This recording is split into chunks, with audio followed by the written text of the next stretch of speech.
Πείτε μας κάποιες αναμνήσεις σχολικών σας χρόνων.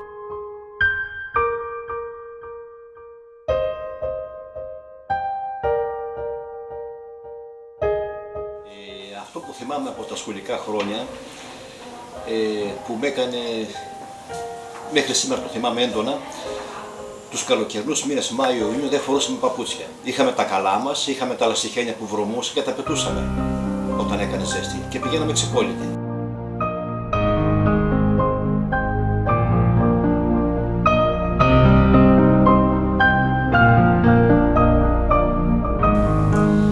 Θυμάμαι η δασκάλα κάθε Σάββατο πριν σχολάσουμε μας έλεγε «Αύριο θα πάμε στην εκκλησία, όλοι να φοράτε παπούτσια».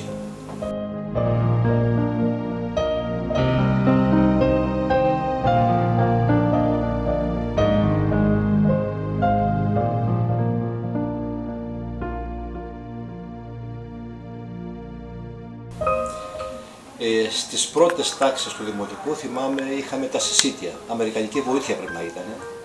Πηγαίναμε μια ώρα πιο μπροστά, γάλα σκόνη, ένα κομμάτι κασέρι και ένα κομμάτι βούτυρο. Επιστρέφουμε στο σπίτι, το κυπελάκι και το πιάτο που είχαμε, παίρνουμε την τσάντα τη σχολική που ήταν όχι δερμάτινη, στον αργαλιό. Τα αγόρια την κρεμούσαμε από το λαιμό και τα κορίτσια είχαν χερούλια και την κρατούσαν και ένα ξύλο για την ξυλόσωμα.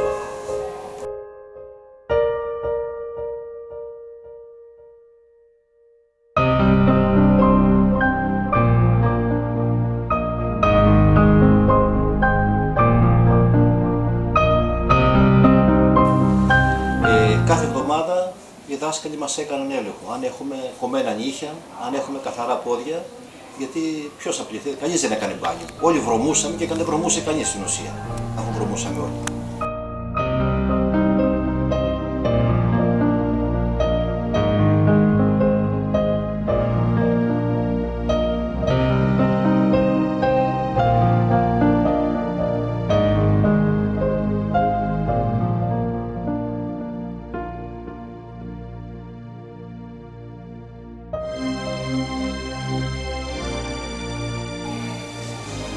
Βιβλία, μόνο το αναγνωστικό το αγοράζαμε.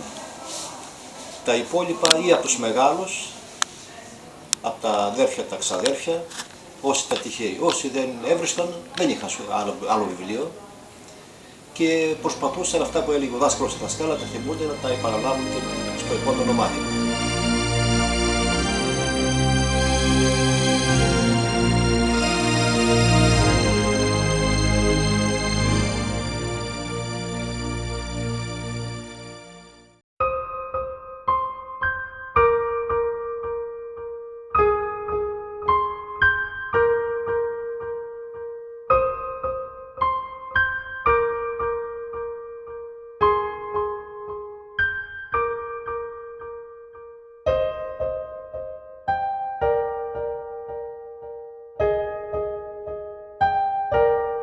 Τρώγαμε πάρα πολύ ξύλο. Ξύλο με τη βέργα.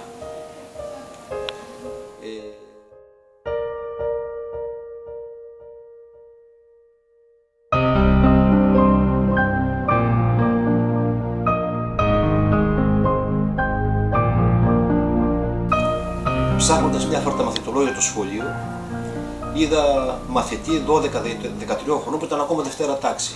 Πώς να επιβληθεί ο δάσκαλος αυτός, το γονέα ούτε καν τον ενδιαφέρει αν μάθει γράμματα ή όχι. Σκοπός του να φύγει από το σχολείο, να γίνει τσομπάνος στο κοπάδι του ή σε ξένο κοπάδι να φέρει χρήματα στο σπίτι. Δεν τον ένιωσε τον γονέα καθόλου. Όλο το βάρος έπεφτε στον δάσκαλο. Και οι δάσκαλοι μέναν στο χωριό και όταν τους βλέπαμε, αλλάζαμε δρομολόγιο να μην το συναντήσουμε γιατί φοβόμασταν.